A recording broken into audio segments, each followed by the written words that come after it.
Hi ಎಲ್ರಿಗೂ, ಹೇಗಿದ್ದೀರಾ? ನಾನು ಅಂತೂ ಸೂಪರ್ ಆಗಿದ್ದೇನೆ. ಹಾಗೆ ನಾನು ಇವತ್ತು ಬೆಳಿಗ್ಗೆ ನಿಮಗೆ ನನ್ನ ತೋಟವನ್ನು ತೋರಿಸ್ತಾ ಇದ್ದೇನೆ. ನೋಡಿ, ಈ ತೋಟದಲ್ಲಿ ಒಂದು ಫ್ರೂಟ್ ಇದೆ. ನಾವು ಸಣ್ಣ ಇರುವಾಗ ತುಂಬ ಇದನ್ನು ತಿಂತಾ ಇದ್ದದ್ದು ಕಾಣ್ತಾ ಉಂಟಲ್ಲ, ರೆಡ್ ಕಲರಲ್ಲಿ. ಅದೇ ಇದಕ್ಕೆ ಬೆರೀಸ್ ಅಂತ ಹೇಳ್ತಾರೆ. ಕೆಲವೊಂದು ಪ್ಲೇಸಲ್ಲಿ ಕೆಲವು ಹೆಸರುಗಳಿಂದ ಕರೀತಾರೆ ಇದಕ್ಕೆ. ನೀವು ನನಗೆ ಕಮೆಂಟ್ ಮಾಡಿ ಹೇಳಿ ಈ ಫ್ರೂಟಿಗೆ ಏನಂತ ಹೇಳ್ತಾರಂತ. ಮತ್ತು ಇದು ನೋಡಿ, ಇದು ಗ್ರೀನಲ್ಲಿರುತ್ತೆ ಫಸ್ಟಿಗೆ, ಮತ್ತು ಅದು ರೆಡ್ ಕಲರ್ಗೆ ಬರುತ್ತೆ. ರೆಡ್ ಆಗುವಾಗ ಇದು ತುಂಬ ಹುಳಿ ಇರ್ತದೆ, ಮತ್ತು ಬ್ಲ್ಯಾಕ್ ಕಲರ್ ಆಗುವಾಗ, ಹಣ್ಣಾಗುವಾಗ ಬ್ಲ್ಯಾಕ್ ಕಲರಲ್ಲಿ ಬರುತ್ತದೆ. ತುಂಬ ಟೇಸ್ಟಿ ಅದು ಬ್ಲ್ಯಾಕ್ ಆದಮೇಲೆ ತಿನ್ನಲಿಕ್ಕೆ. ನೋಡಿ, ಇದೇ ಅದು ಫ್ರೂಟು. ನೋಡಿ, ಈ ರೀತಿ ಬರುತ್ತೆ. ಮತ್ತು ಇದು ಈ ಬರ್ಡ್ಸ್ ಎಲ್ಲ ಉಂಟಲ್ಲ, ಹಕ್ಕಿಗಳು ಬಂದು ತಿಂತವೆ ಇದು ಹಣ್ಣಾದಾಗ. ಈ ಫ್ರೂಟ್ ಉಂಟಲ್ಲ, ತುಂಬ ಸ್ವೀಟ್ ಇದು ತಿನ್ನಲಿಕ್ಕೆ, ಮತ್ತು ಗೊಂಚಲು ಆಗ್ತದೆ.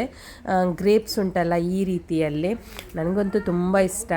ಹಾಗೆ ನಾನು ಹುಡುಕ್ತಾ ಇದ್ದೇನೆ ಎಷ್ಟು ಇದರಲ್ಲಿ ಬ್ಲ್ಯಾಕ್ ಆಗಿದೆ, ಎಲ್ಲಿ ಉಂಟಾ ಅಂತ. ಅದು ಸಣ್ಣ ಅದರಿಂದ ಎಲೆಯ ಅಡಿಯಲ್ಲಿ ಅದು ಇರುತ್ತೆ. ಮತ್ತು ಯಾರಿಗೆಲ್ಲ ಇದರ ಬಗ್ಗೆ ಗೊತ್ತುಂಟು ನನಗೆ ಕಮೆಂಟ್ ಮಾಡಿ ಹೇಳಿ ಆಯಿತಾ, ಈ ಫ್ರೂಟಿದು ಹೆಸರು ಏನು ಅಂತ. ಮತ್ತು ನೋಡಿ, ನಾನು ಕೂಡ ಇದರಲ್ಲಿ ಎಲೆ ಅಡಿಗೆಲ್ಲ ಹುಡುಕ್ತಾ ಇದ್ದೇನೆ. ಕೆಲವು ಉಂಟು ಕಪ್ಪು ಇದರಲ್ಲಿ, ಅದೊಂದು ಸ್ವಲ್ಪ ಮೇಲೆ ಉಂಟು. ಮತ್ತು ಅದು ಬ್ಲ್ಯಾಕ್ ಆಗುವಾಗ ಅದು ಇದು ಉಂಟಲ್ಲ ಎಂತ, ನಮ್ಮ ಬರ್ಡ್ಸ್ ಎಲ್ಲ ಅದು ಬಿಡುವುದೇ ಇಲ್ಲ, ಬಂದು ತಿಂತದೆ ಅದನ್ನು. ಹಾಗೆ ಮತ್ತು ಇದು ಈ ರೆಡ್ ಕಲರಲ್ಲಿ ಉಂಟಲ್ಲ, ಅದು ತುಂಬ ಹುಳಿ, ಅಷ್ಟೇನು ತಿನ್ನಲಿಕ್ಕೆ ರುಚಿ ಇರುವುದಿಲ್ಲ. ಮತ್ತು ಬ್ಲ್ಯಾಕ್ ಆದಮೇಲೆ ಅದು ತುಂಬ ಟೇಸ್ಟ್, ತುಂಬ ಸಿಹಿ ಆಯಿತಾ ತಿನ್ನಲಿಕ್ಕೆ. ಮತ್ತು ಇದು ಯಾವ ಸೀಸನಲ್ಲಿ ಆಗೋ ಫ್ರೂಟ್ ಅಂತ ಏನೂ ಐಡಿಯಾ ಇಲ್ಲ ನನಗೆ.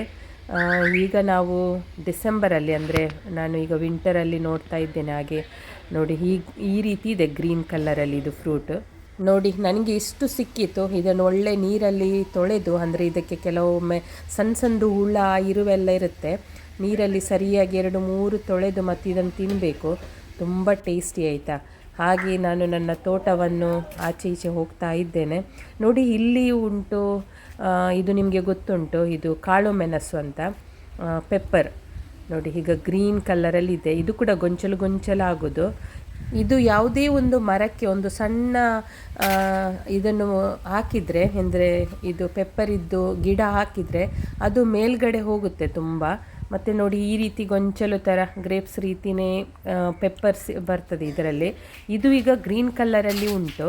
ಮತ್ತು ಇದು ಒಣಗಿಸಿ, ಮತ್ತು ತುಂಬ ಒಣಗಿಸಬೇಕಾಗ್ತದೆ. ಮತ್ತು ಇದು ಬ್ಲ್ಯಾಕ್ ಕಲರಲ್ಲಿ ಪೆಪ್ಪರ್ ಆಗ್ತದೆ. ಹಾಗೆ ನೋಡಿ, ಮತ್ತು ಕೂರ್ಗು, ಸಕಲೇಶ್ಪುರ ಆಚೆ ಎಲ್ಲ ತುಂಬ ಆಗ್ತದೆ ಪೆಪ್ಪರಿದ್ದು ರೇಟ್ ಕೂಡ ತುಂಬ ಜಾಸ್ತಿ, ಎಕ್ಸ್ಪೆನ್ಸಿವ್ ಸ್ವಲ್ಪ. ಮತ್ತು ಪೆಪ್ಪರ್ ತುಂಬ ಒಳ್ಳೆಯದು, ಥ್ರೋಟ್ ಇನ್ಫೆಕ್ಷನ್ ಎಲ್ಲ ಇದ್ದರೆ ಅದರ ರಸಮ್ ಮಾಡಿ ಎಲ್ಲ ಕುಡಿಬೇಕು. ಮತ್ತು ಇದು ನೋಡಿ, ಅನಾನಸ್ ಇದ್ದು ಗಿಡ. ಇದು ನೋಡಿ, ಅನಾನಸ್ ಆಗಲಿಲ್ಲ, ತುಂಬ ಸಣ್ಣದಿದು ಪೈನಾಪಲ್ ಪ್ಲ್ಯಾಂಟ್. ಮತ್ತು ಇದು ನೋಡಿ, ಇದು ಪಪ್ಪಾಯ ಇದ್ದು, ಇದು ಕೂಡ ಸಣ್ಣದು ಪಪ್ಪಾಯ, ದೊಡ್ಡದಾಗಬೇಕು ಮತ್ತು ಅದು ಫ್ರೂಟ್ ಆಗ್ತದೆ. ಮತ್ತು ಇದು ನಿಮಗೆ ಕಾಣ್ತಾ ಉಂಟಲ್ಲ, ಇದು ಬೇವಿನ ಎಲೆ. ಇದು ನೋಡಿ, ಸಣ್ಣ ಗಿಡ ಬೇವಿದ್ದು. ಅದೆಲ್ಲ ತೋಟದಲ್ಲಿ ಇದ್ದರೆ ನಮಗೆ ಏನಾದರೂ ಕುಕ್ಕಿಂಗ್ ಮಾಡುವಾಗ ಈಸಿಯಲ್ಲಿ ತೆಗಿಬೋದು. ಮತ್ತು ಇದು ಒಂದು ಗಿಡ, ನಾನು ಇದು ಹರಸಿನ ಗಿಡ ಉಂಟಲ್ಲ ಆ ರೀತಿ ಅಂತ ಚೆಕ್ ಮಾಡ್ತಾ ಇದ್ದೇನೆ. ಇದರ ಎಲೆ ಅದು ಹೀಗೆ ಪರಿಮಳ ತಗೊಳ್ಬೇಕು. ಆಗ ಹರಸಿನ ಎಲೆ ಆದರೆ, ಹರಸಿನ ಹುಡಿ ಆಗ್ತದೆ ಅಲ್ಲ, ಅದರ ಎಲೆ ಆದರೆ ಅದು ತುಂಬ ಪರಿಮಳ ಬರ್ತದೆ. ಅದರಿಂದ ಒಂದು ಸ್ವೀಟೆಲ್ಲ ಮಾಡ್ತಾರೆ, ಮತ್ತು ಅದು ಬೇಯಿಸುವಾಗ ಒಳ್ಳೆ ಪರಿಮಳ ಆಯಿತಾ.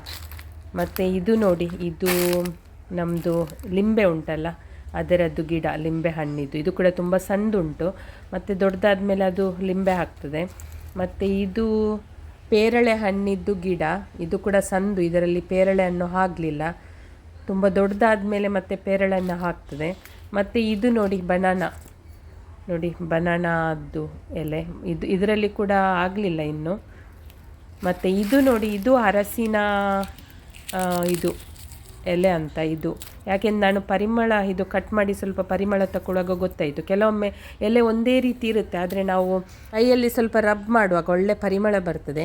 ನನ್ನ ಸಣ್ಣ ತೋಟ ಇಷ್ಟ ಆದರೆ ಲೈಕ್ ಮಾಡಿ.